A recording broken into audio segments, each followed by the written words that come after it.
MG, partenaire conseil des entrepreneurs. L'entrepôt du bricolage, des prix et des sourires.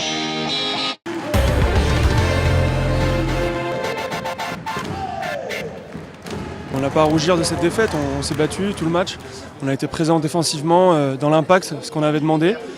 On leur a posé des problèmes en défense.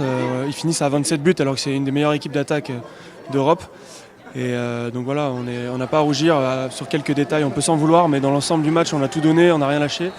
On a réussi à revenir à la fin à 2 buts.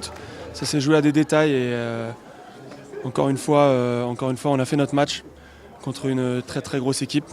Donc on espérait faire le même match que Nîmes hier contre Montpellier. On n'est pas passé très loin.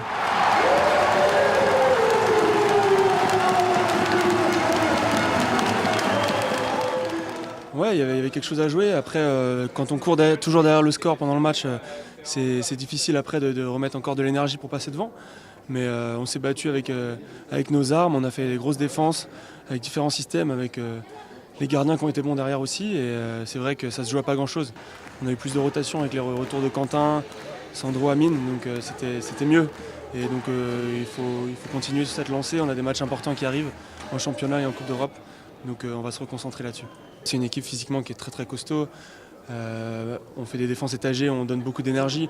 Donc c'est vrai que quand on prend des impacts pendant tout le match, au bout d'un moment c'est dur de remonter sur chaque action, de refaire le pas, de refaire la faute en plus.